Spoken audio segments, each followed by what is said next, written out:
Meus amados irmãos, boa noite a todos. Que a graça e a paz do Senhor seja com todos, amém?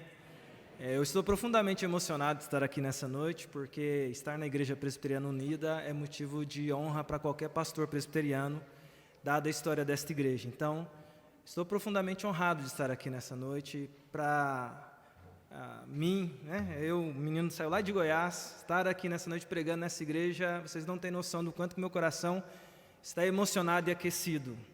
É uma marca para o meu ministério. Eu sou grato a Deus pelo privilégio de estar aqui com vocês nessa noite. Agradeço muito ao reverendo Roster, amigo querido, pelo convite. E também me acompanha a minha família, que está comigo aqui nessa noite. Roster já apontou, aponta a família. Eu falei, está aqui minha família. Minha esposa, minhas filhas estão aqui comigo nessa noite.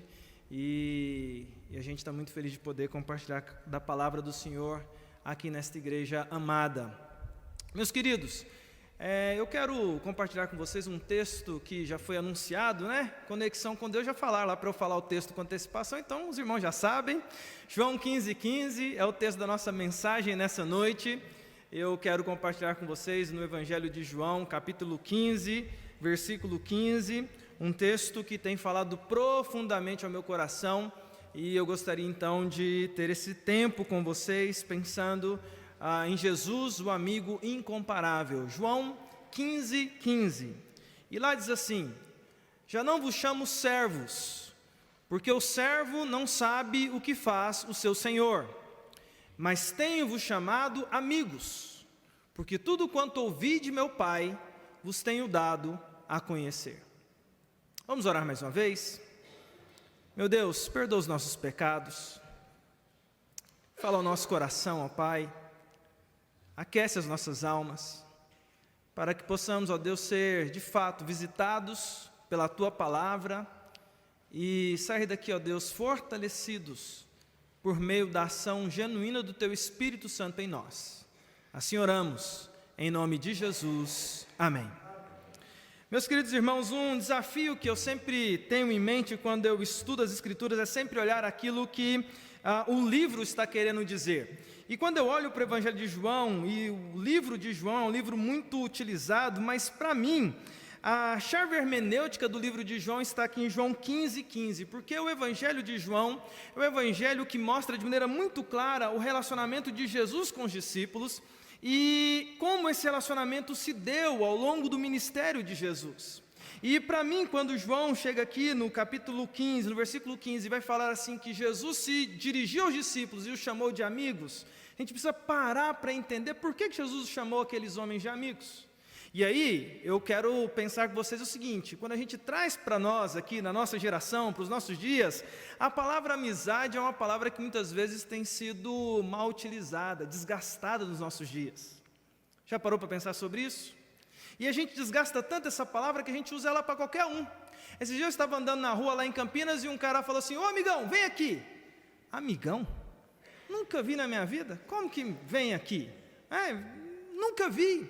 E a gente, por conta da nossa sociedade brasileira calorosa, em que muitas vezes a gente chama rapidamente uma pessoa de amigo, rapidamente também a gente se decepciona com as pessoas. E a gente também rapidamente acha que a amizade é uma coisa muito superficial. Esses dias mesmos atrás, eu cheguei a 3.000 amigos no Facebook e falei assim: nossa, que tanto de amigo, né? E será que eu tenho esse tanto de amigos mesmo? Será que nós temos esse tanto de amigos a quem chamamos de amigos? E eu percebi uma outra coisa também. Nós, cristãos presbiterianos, muitas vezes quando chamamos Jesus de amigo, temos uma dificuldade, porque por conta da nossa cultura, chamar amigo tão rapidamente, ser uma coisa às vezes tão superficial, nós quando transferimos essa palavra para o Filho de Deus, achamos que estamos diminuindo o nosso relacionamento com Ele quando chamamos Jesus de amigo, ou quando vemos essa afirmação em algum momento, fala assim: amigo, será que Jesus é realmente amigo? O que isso quer dizer? E então eu quero provar nessa noite, meu querido irmão, para você, que Jesus é o seu amigo incomparável. Olhando para a Escritura, vendo aqui nos textos que João nos mostra, que Ele é o nosso amigo incomparável, que não há com quem compará-lo. E eu quero falar com vocês 4 argumentos, que eu já adianto aqui para vocês nessa noite. O amigo que cuida, é a primeira coisa que eu quero falar com vocês aqui. O amigo que intercede, o amigo que se sacrifica e o amigo que me dá o que eu preciso, não o que eu quero. Vou repetir bem devagarzinho, porque às vezes eu falo rápido. O amigo que cuida, o amigo que intercede, o amigo que se sacrifica e o amigo que dá aquilo que eu preciso e não aquilo que eu quero. Como eu falava, João vai trazer esse texto para nós dizendo que em determinado momento Jesus virou para os discípulos e falou assim: olha, já não vos chamo servos, mas quero chamar vocês de amigos. Mas é interessante entender o contexto em que aquilo ali acontece. E o contexto era um contexto muito difícil, reta final do ministério de Jesus, os últimos dias. Essa frase vem inclusive depois daquele famoso jantar, aonde Jesus lavou os pés dos discípulos, mas além desse momento em que Jesus lava os pés dos discípulos, houve um dos discípulos que se levantou para trair Jesus. O clima era tenso, o clima era pesado, e Jesus nos últimos dias vinha falando para os discípulos algumas afirmações que eram difíceis de ser digeridas por eles. Ele falava que iria morrer, ele falava que o tempo dele já estava terminando, ele falava algumas coisas que os discípulos não estavam entendendo muito bem, inclusive falava: olha, um de vocês vai me trair. E aquilo ali no ouvido dos discípulos deve ter caído de uma maneira que eles falaram assim: meu Deus, como que alguém aqui vai trair a Jesus? Como que será isso? E isso começou a gerar uma dificuldade ali entre os discípulos.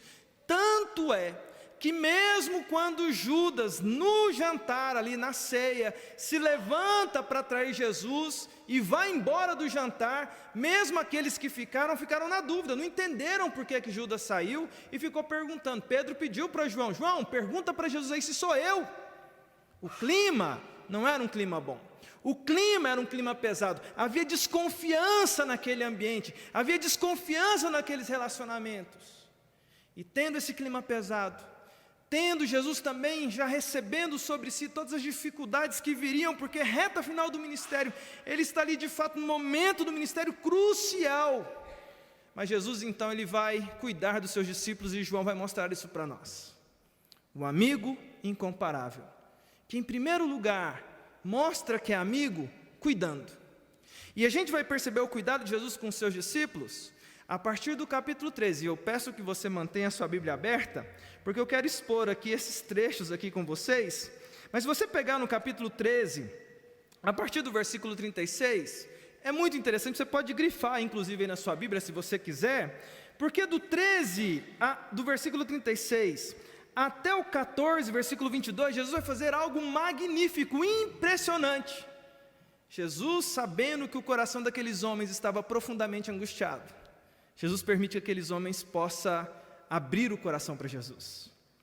E do 13 a partir do 36 até o 14, 22, nós temos uma sequência de perguntas dirigidas a Jesus pelos seus discípulos.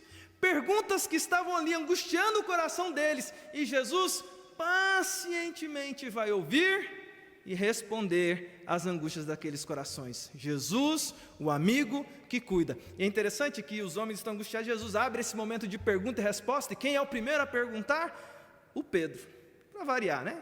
E Pedro começa falando assim, olha lá o 36, eu só vou ler, só citar aqui as perguntas, mas o 36 é interessante para nós, porque diz assim, perguntou-lhe Simão Pedro, Senhor, para onde vais? Respondeu Jesus, para onde eu vou, Pedro? Não me pode seguir agora, mais tarde, porém, me seguirás. Aí Pedro insistiu na pergunta. Senhor, por que eu não posso seguir-te agora? Por ti darei a própria vida. Jesus faz aquela pausa, imagino eu, respira e responde para Pedro. Darás a vida por mim? Em verdade, te digo que jamais cantará o galo antes que me negue 3 vezes. E aí começa uma sequência de perguntas, os outros discípulos vão atrás. Lá no 14, verso 5, disse-lhe Tomé, Senhor, não sabemos para onde vais, como saber o caminho? Aqui temos a resposta célebre, eu sou o caminho, a verdade, a vida. No 22, nós temos lá mais um discípulo perguntando, Judas, não Iscariotes, de onde procede, Senhor, que estás para manifestar-te a nós e não ao mundo? E aí Jesus vai responder pacientemente cada uma das perguntas apresentadas pelos seus discípulos. E aqui eu vejo o primeiro ponto da minha argumentação com vocês. Jesus é um amigo que cuida. É um amigo que está interessado em ouvir aquilo que está na nossa alma e no nosso coração, mesmo que às vezes as colocações que fazemos para ele são colocações bobas. Porque se você olhar pela perspectiva dos discípulos, as perguntas deles são bobas, mas a angústia é grande. Às vezes, na angústia, irmãos, a gente faz afirmações bobas para Deus. Mas eu quero afirmar para você aqui nessa noite que o nosso Jesus Cristo é amigo incomparável, que tem prazer em ouvir a sua oração, mesmo na sua angústia em que você fala besteira. Mas se você conversar com Jesus, Ele é amigo que ouve e que cuida de você, e que responde a você. Ele ouve as colocações bobas dos discípulos, e Ele vai respondendo a cada uma daquelas perguntas, mas Ele não para só aí. O amigo que cuida ouvindo, o amigo que cuida respondendo, mas o amigo que cuida pastoreando. E se você pegar o capítulo 15, que é onde a gente ancorou ao nosso versículo, Jesus então começa a ensiná-los. O amigo que ensina, que pastoreia. E Jesus então vai começar a falar para eles que Ele é a videira verdadeira, que os discípulos são ramos, que precisa ficar ligado à videira verdadeira. E aí Jesus pega e fala assim: olha, vocês são meus amigos. E se a gente parar para analisar, é interessante ver algumas coisas aqui que a gente não olhou ainda até agora. Para o judeu, chamar um outro de amigo levava tempo. Não era da noite para o dia. Não era na primeira semana, não era na primeira hora. Um judeu, para afirmar que o outro era amigo, levava tempo, porque amor, a palavra filéu, representa um tipo de relacionamento. Eu estou convidando você para se relacionar comigo, a um nível de relacionamento de amor, o amor filéu, um amor de amigo, uma comunhão, uma intimidade, um andar juntos. Se você estudar o Evangelho, você vai ver que até então, em nenhum momento, Jesus chamou aqueles homens de amigos. Aqueles homens estão angustiados, e estão falando um monte de coisa para Deus, perguntando um monte de coisa para Jesus, mas ninguém ousou perguntar: Jesus, nós podemos chamar você de amigo? Ninguém perguntou isso para Jesus. Perguntaram muitas coisas, mas ninguém ousou perguntar isso. É Jesus quem toma iniciativa e estabelece um nível a mais do relacionamento com aqueles discípulos, dizendo o seguinte: olha, vocês não são servos, vocês são meus amigos. E Jesus está orientando eles, estabelecendo um nível a mais de relacionamento quando chama aqueles homens de amigos. E Ele ouve, orienta, e Ele vai orientar ali no capítulo 16 o tempo todo, no 15 e 16, trazendo palavras consoladoras para os seus amigos, para que os seus amigos pudessem seguir na caminhada. E aí eu tenho uma primeira aplicação para nós aqui nessa noite, meus queridos irmãos. Jesus Cristo não mudou. Ele continua o mesmo ontem, hoje, sempre será o mesmo. E eu quero afirmar para você nessa noite, meu querido irmão da Igreja Presbiteriana Unida aqui, Jesus é o seu amigo incomparável, que tem prazer de cuidar de você, que tem prazer em estar próximo de você. E eu me lembro, e esse texto sempre me traz à memória, um momento da minha vida em que eu passei uma crise muito profunda. Eu era adolescente, eu estava passando por um momento de crises, O Roster anunciou aí que eu trabalho muito com jovens, sou capelão do Mackenzie, e às vezes eu conto essas histórias com jovens lá do Mackenzie, o pessoal ri, em acampamentos o pessoal ri, mas eu tive um momento de crise pesada na minha vida, porque na minha adolescência, eu falo para vocês, esses dias eu peguei uma foto 3x4 minha, eu entendi muitas coisas da minha adolescência. Primeira foto que eu fui tirar para a identidade, pensa num jovem judiado, era eu. Tudo que tinha para dar errado, deu errado comigo. Era a pele judiada, não vou nem entrar em detalhes aqui, irmão, só Deus sabe o que eu passei. Mas aquilo causava traumas no meu coração, complexos no meu coração, e um complexo, e me permito compartilhar porque, como eu falei aqui no texto, às vezes a gente fala assim: nossa, mas isso é tão pequeno. As perguntas daqueles homens eram bobas, e Jesus respondeu às perguntas daqueles homens. Na minha adolescência, a minha angústia era o quê? Arranjar uma namorada. E eu vinha de várias situações em que estava com relacionamentos frustrados. Aí vocês ouvem essa frase assim, Reverendo Alexandre tentou um namoro, não deu certo, tentou um namoro, não deu certo. Não, irmãos. Naquela época, eu chamava uma menina para namorar, não. Chamava outra para namorar, lá em Goiás era assim, irmãos: vamos orar. Tem uma irmã que está orando até hoje, quase 20 anos depois. Aquela, vamos orar, nunca para a oração. Mas aquilo, e aí, os amigos judiam da gente, Me permitam compartilhar dessa forma, irmãos, com esse senso, porque passou, Mas o pessoal me apelidou de metralhadora giratória. Atirava e não acertava em ninguém. E aquilo causou no meu coração, irmãos, porque não dava certo nos meus relacionamentos, não dava certo, né? Mas eu lembro que foram passando os anos e não aparecia, as coisas não se resolviam. E eu lembro que quando eu entrei no seminário, isso ainda não estava resolvido no meu coração. E eu um dia fui para a República dos Seminaristas lá em Goiânia. Cheguei lá, irmãos, coração apertado, pensando assim, porque juntava outros dramas na minha família, esse era um dos. E eu cheguei na minha casa, lá no apartamento, estava sozinho, lá na República dos Seminaristas, o quarto só estava eu falei assim, cara, eu vou conversar com Deus. E ali naquele dia eu desaguei diante de Deus a minha alma, e repetia para Deus, falei assim, Deus, o Senhor quer que eu fique sozinho? Falando essas coisas bobas para Deus, o Senhor quer que eu fique sozinho? Mas eu repetia para Deus, deserto, deserto, deserto, falei essa palavra para Deus o tempo inteiro, deserto, deserto, Deus, eu estou num deserto, estou num deserto, estou num deserto. Terminei de orar, enxuguei as lágrimas, estava angustiado. Eu vinha lendo o livro de Isaías, 40, 41, fui segui lendo, quando cheguei em Isaías 51, verso 3, uma resposta trouxe paz ao meu coração. Diz assim, ainda que esteja como o deserto, eu farei como o jardim do Éden. Regozijo e alegria se acharão naquele lugar. Apareceu um namorado de uma vez assim na minha casa? Puf, lá no apartamento? Não. Mas o Senhor falou ao meu coração e falou assim, calma, eu estou aqui com você. Você não está sozinho. Eu estou cuidando da sua vida. E eu estou compartilhando essa história particular com vocês para dizer para vocês o seguinte, mesmo quando a gente fala coisas bobas para Deus, eu sirvo a um Deus que é meu amigo e tem prazer de cuidar da minha alma. Ele tem prazer de cuidar da sua alma também. Ele tem prazer de cuidar da sua história, da sua vida, das suas angústias, dos seus problemas. Deus tem prazer de olhar para nós, é Deus imanente que se relaciona conosco.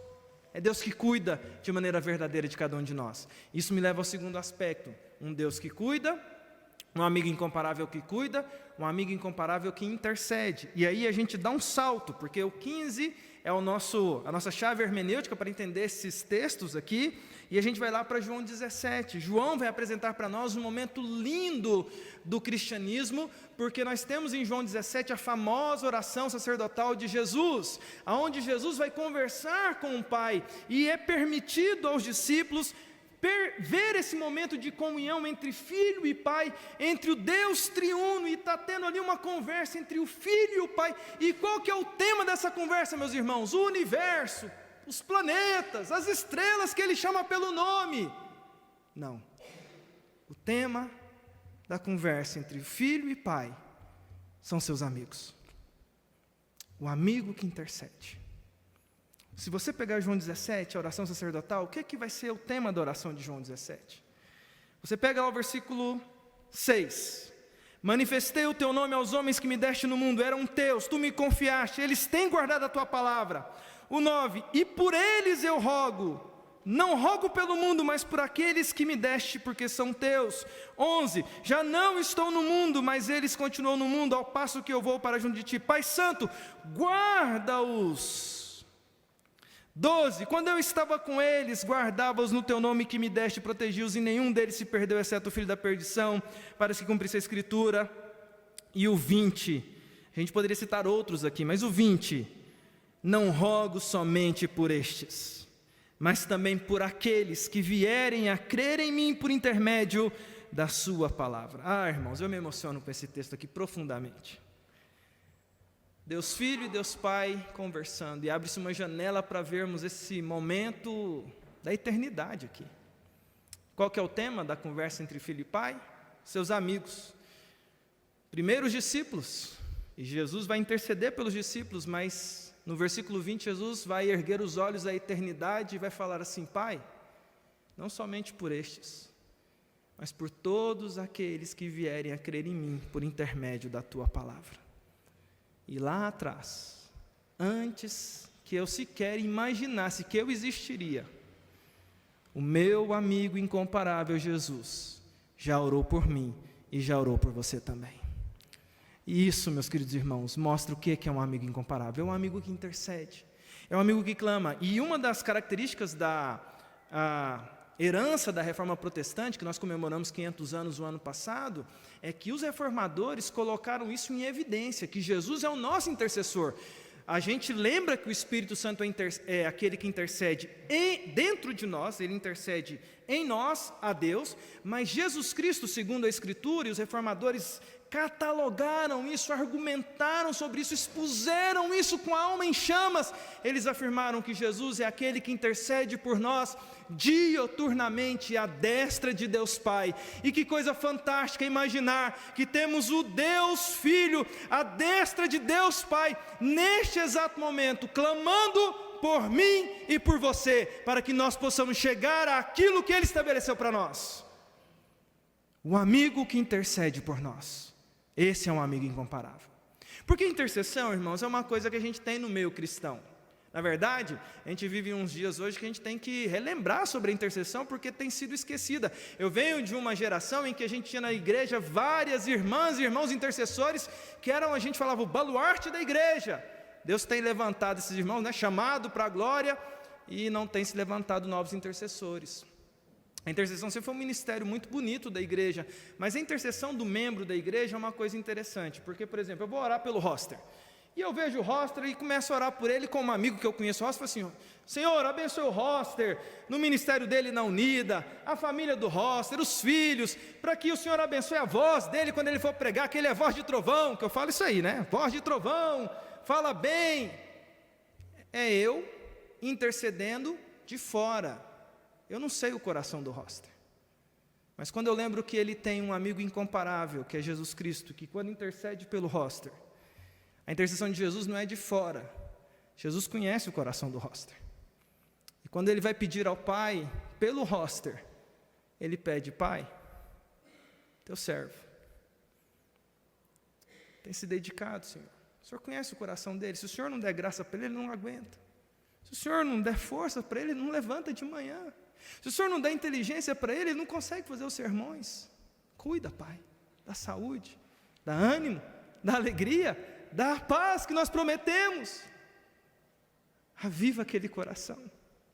E você imagina que você tem um amigo dioturnamente intercedendo para que você chegue lá, que orou por você antes que você sequer existisse. E aí eu afirmo para vocês nessa noite: Jesus é um amigo incomparável, que intercede por mim e também intercede por você. Isso me leva ao terceiro argumento: o amigo que se sacrifica. E quando eu vejo um amigo que se sacrifica, meus irmãos, nós temos um terceiro cenário para pensarmos aqui nessa noite. Lá em João 19, o texto segue, e como eu disse, para mim, João 15 é a chave para a gente entender todo esse final do livro de João e todo o evangelho de João. João 19 agora, nós temos ali um texto que está no versículo 28. João 19, 28 diz assim: depois, vendo Jesus que tudo já estava consumado para se cumprir a escritura, disse: tenho sede. Estava ali um vaso cheio de vinagre, embeberam de vinagre uma esponja, fixando-a num caniço de sopo, lhe chegaram à boca. Quando, pois, Jesus tomou o vinagre, disse: está consumado, e inclinando a cabeça, rendeu o espírito. Antes de argumentar, ainda com a Bíblia aberta, volta a sua Bíblia um pouquinho em João 15, 13 agora, e grifa na sua Bíblia esse versículo que eu vou ler com você. João 15, 13, como eu falei, para mim João 15, 15 é a chave hermenêutica. Olha o que Jesus falou lá em João 15, 13. Ninguém tem maior amor do que este, de dar a alguém a própria vida em favor dos seus amigos.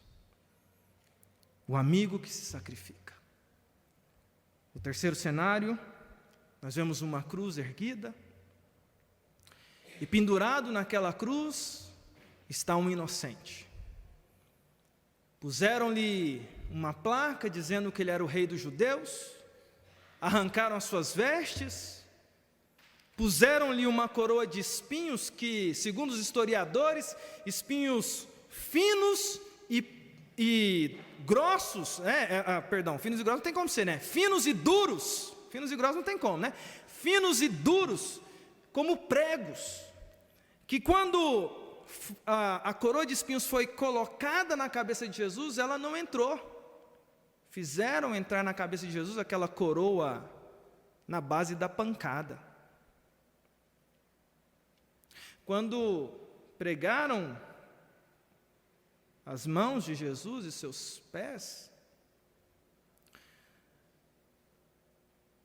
à medida que Jesus ficava ali na cruz do Calvário, cada vez que ele falava alguma coisa, ele precisava fazer um esforço descomunal, porque ele já estava exausto, ferido, ele precisava se erguer sobre os pés que estavam ali fincados, e ele se machucava para erguer e erguia os braços também, para falar o que ele estava falando. E ele vai falar numa dessas, são 7, a gente teve o culto aí esses dias atrás, né, das 7 palavras da cruz.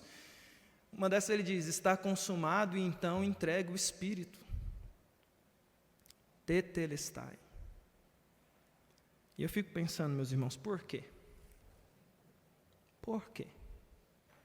Ele tinha algum pecado, alguma culpa estava sobre aquele homem, e a gente, quando estuda toda a Escritura, e a gente sabe, porque Jesus é o nosso bom Deus, ele não tinha culpa, ele não tinha pecado, ele não está ali por causa dele, ele está ali por causa dos amigos dele. Os amigos dele tinham culpa, os amigos dele tinham pecado, os amigos dele mereciam a cruz.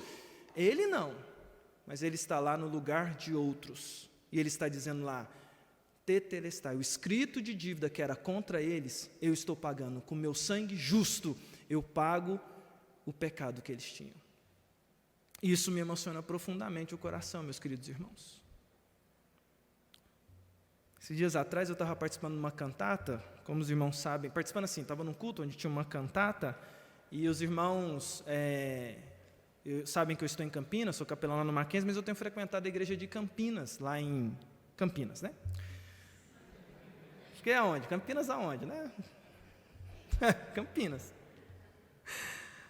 E no culto da Páscoa de manhã, fizeram uma cantata muito linda, e eu fui lá naquela manhã para mais um culto. Quando a gente vai para mais um culto, né? Fui para mais um culto, tinha uma cantata, falei: vou lá assistir essa cantata.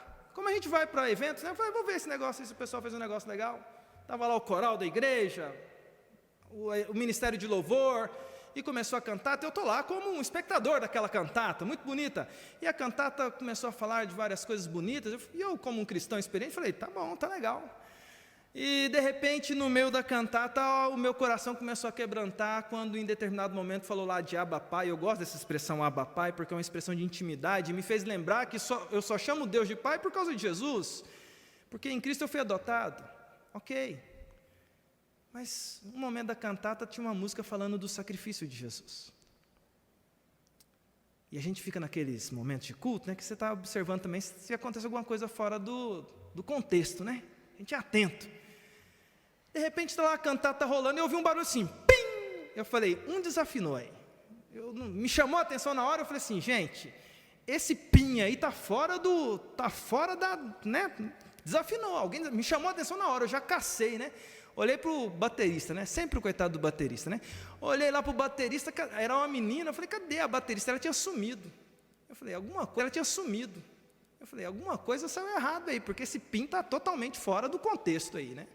E aí a minha mente já estava distraindo na música de novo, veio um segundo pim, pim! Eu falei: gente, é de propósito. Se a primeira vez foi um erro, beleza, agora a segunda vez não, alguém está fazendo de propósito. E aí eu fui caçar de novo a baterista, falei: de onde está saindo esse pim aí, né? Mas a hora que o pim bateu lá, fez o pim, depois o segundo pim, era bem numa hora da canção que falava das mãos de Jesus, abertas, colocadas num madeiro, feridas. E aí, quando veio o segundo pim, eu falei: opa, será que é isso que eles estão querendo fazer referência a isso? E aí veio o terceiro pim, pim! E aí, quando veio o terceiro pim, eu falei: eles estão fazendo isso mesmo. Mas imediatamente, meus irmãos, meu coração se constrangeu, porque eu lembrei das marteladas, daqueles pregos nas mãos de um inocente, que estava lá exclusivamente no lugar de outros, no meu e no seu lugar. E quando eu me lembro disso, eu me lembro que sim, Jesus é um amigo incomparável, porque ninguém se sacrificou por mim como Ele se sacrificou. Ninguém fez por mim o que Ele fez. Ninguém teve amor por mim como Ele tem.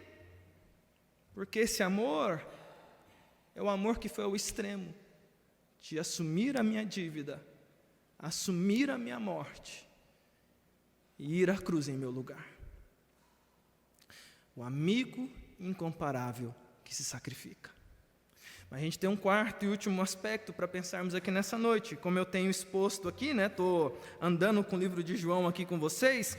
O quarto ponto que eu quero destacar com vocês, que Jesus é um amigo incomparável, que me dá aquilo que eu preciso e não o que eu quero. João 20, versículo 19, diz assim: ao cair da tarde naquele dia, João 20, 19, o primeiro da semana, trancadas as portas da casa onde estavam os discípulos, com medo dos judeus, veio Jesus, pôs-se no meio deles e disse-lhes: paz seja convosco. E dizendo isso, lhes mostrou as mãos e o lado. Alegraram-se, portanto, os discípulos ao verem o Senhor. Jesus, o amigo incomparável que me dá aquilo que eu preciso e não aquilo que eu quero. Então nós temos ali o amigo que cuidou, nós temos o amigo que intercedeu, o amigo que se sacrificou, e agora aquele amigo que foi colocado no madeiro foi morto, ele ressuscita. E a notícia da ressurreição começa a se esparramar, mas entretanto o clima em Jerusalém era um clima ameaçador, era um clima pesado, era um clima de perseguição. Mataram o líder, vão matar os seguidores. Os discípulos, meus irmãos, se esconderam, quietinhos e caladinhos nas casas, iam de uma casa para outra bem caladinhos, e eles agora estão numa casa, portas fechadas, trancados, fazendo o mínimo de barulho possível, só o necessário, quando de repente a Bíblia diz que, bum, do nada, sem bater na porta, apareceu.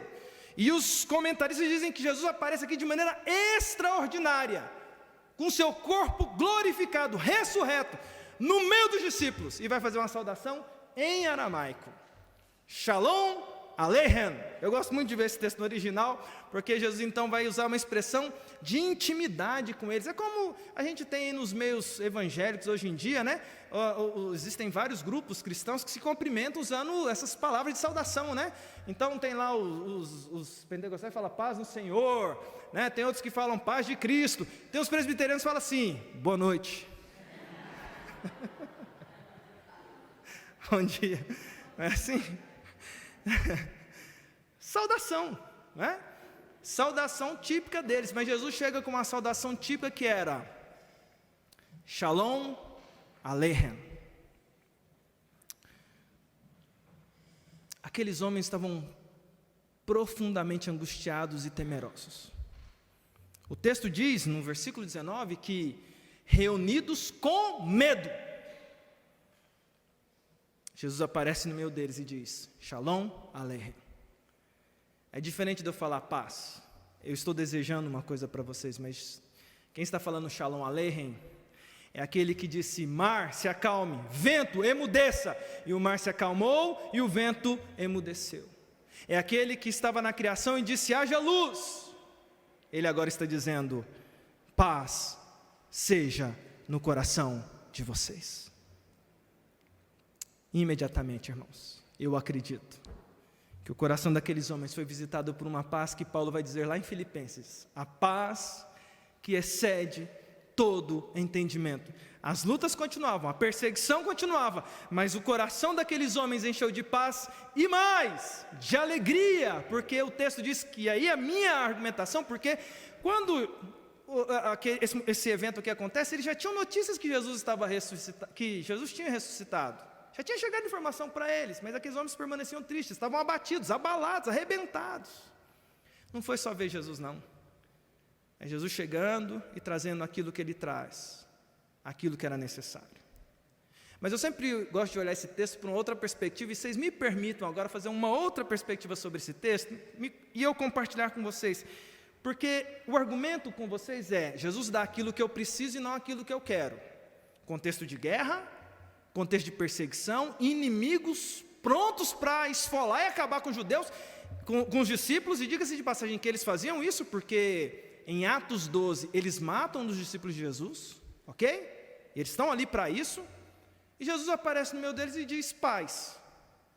Jesus aparece de maneira extraordinária, com manifestação de poderes especiais. Jesus poderia dar outras coisas para os discípulos, Pensa aqui comigo rapidamente. Jesus poderia chegar assim: Pedro, invulnerabilidade. João, invisibilidade. André, visão de calor. E por aí vai. Tomé, voa. Sai voando. Se ele concedesse poderes aos discípulos, meus irmãos, estava dominado. Saía arrebentando tudo, tomava na força. Ele mostrou poder ali, aparecendo do nada. Gente, eu quero um pouquinho de poder também, vamos arrebentar esse negócio aqui.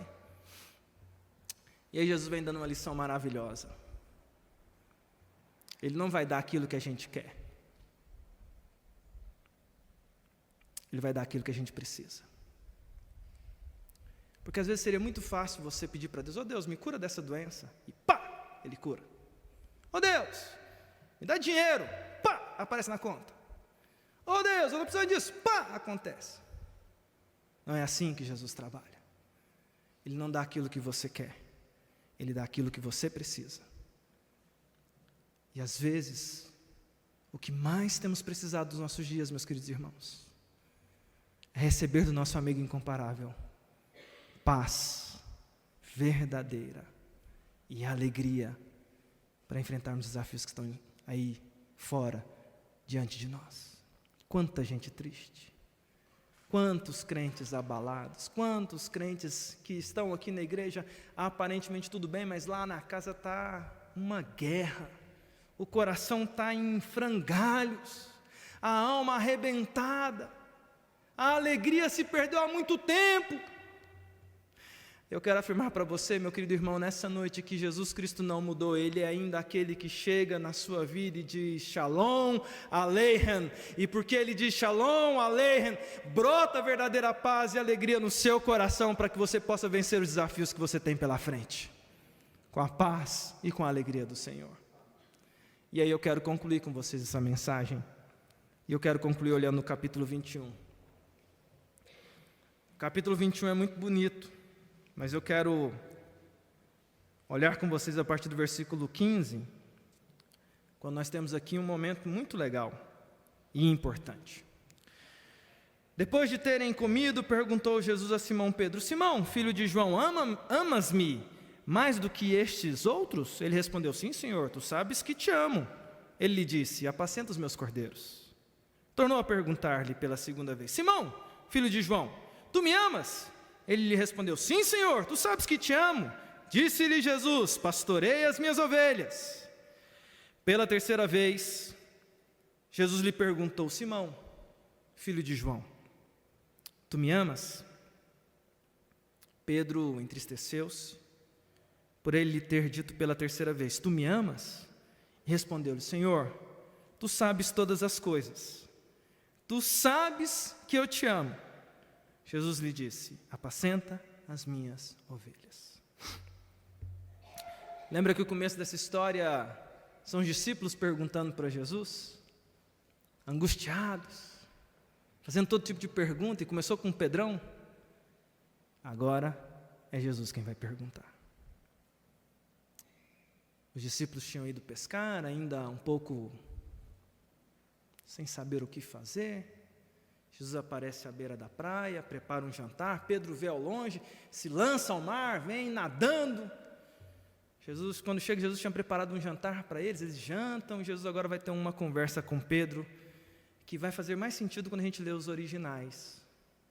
Porque Jesus vira para Pedro e fala assim, e agora é Jesus quem vai perguntar: Pedro, você me ama? E aí a palavra que Jesus usa é ágape. Você me ama com amor ágape, Pedro? E a resposta de Pedro é: Jesus, eu te filéu, eu te amo como um grande amigo. Jesus vira para ele e fala assim: Pedro, você me agape? E Pedro novamente vai dizer para Jesus: Jesus, eu te filéu. Na terceira vez, Jesus pergunta assim para Pedro: Pedro, você me filéu? E aí Pedro se entristece. E antes de responder, ele diz assim: Jesus, o Senhor conhece todas as coisas. O Senhor sabe que eu te filéu. Eu explico para vocês o que está acontecendo aqui. No começo dessa história, nós temos um discípulo que virou para Jesus e falou assim: Jesus, eu te amo pra caramba. Eu sou o cara que mais ama você aqui. Jesus virou para ele e falou assim: Pedro, você não me ama desse jeito todo não, você vai me negar 3 vezes. E Pedro percebe que de fato Jesus conhecia o coração dele, e ele se arrebenta, mas ele vai vendo ao mesmo tempo que ele está errando, Jesus mostrando o cuidado, a intercessão, o sacrifício, a paz. E agora nessa conversa Jesus vai perguntar para Pedro: Pedro, e aí, cara? O cara é por minha questão goiana, viu? E aí, cara? Você me ama com esse amorzão todo que você falou que me amava lá no começo? E Pedro fala: Jesus, eu não vou mentir, eu te amo com amor, eu conheço meu coração, eu te amo como um grande amigo. Jesus insiste novamente, e aí na terceira vez, então Jesus, quando fala assim: Pedro, será que você me ama como amor filéu mesmo? E o entristecer de Pedro foi assim: será que Jesus que conhece meu coração, será que ele está achando que nem com esse amor, porque antes eu estava falando que dava conta, e eu não dou conta, mas filéu, eu sou filéu de verdade, eu amo Jesus como amigo de verdade. E aí ele responde: Jesus, daquela vez eu estava exagerando, mas agora não, o Senhor conhece o profundo da minha alma, o Senhor sabe que eu te amo, que você é o meu grande amigo, o Senhor sabe que eu te amo.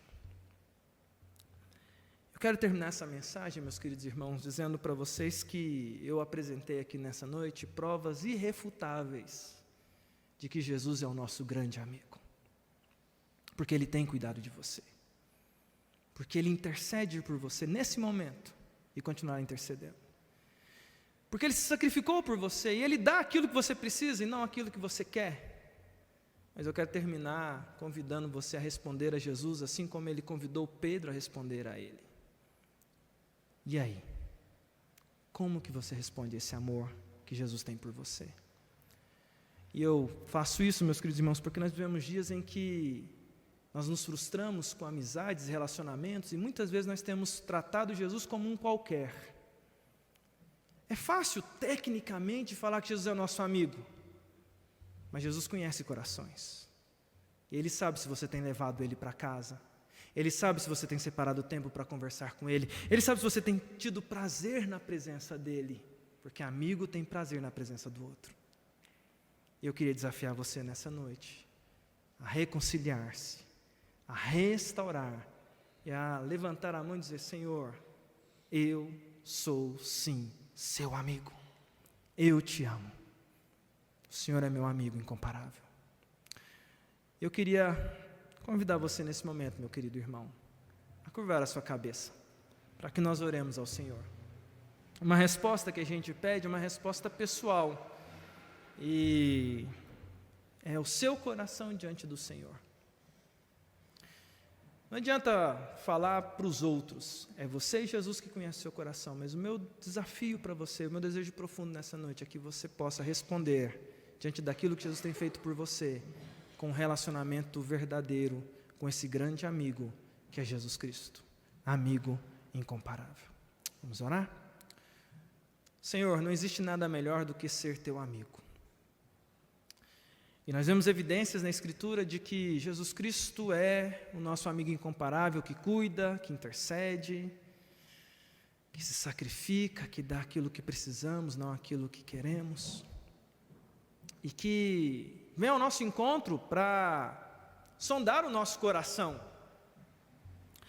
A minha oração nessa noite, ó Pai, é que diante da Tua palavra exposta nessa noite, o Senhor possa, neste lugar, aqui na Igreja Presbiteriana Unida, nessa igreja histórica de São Paulo, do Brasil, igreja importante para todos nós presbiterianos, que o Senhor possa, ó Deus, restabelecer, restaurar, aquecer, avivar corações, para que de fato nós não sejamos amigos da boca para fora, mas amigos que se relacionam de maneira profunda e verdadeira com o Filho do Senhor, com o Senhor, porque a Tua palavra nos incentiva a isso, e nós queremos sair daqui nessa noite declarando: somos Teus amigos, o Senhor conhece todas as coisas, somos sim amigos de Jesus.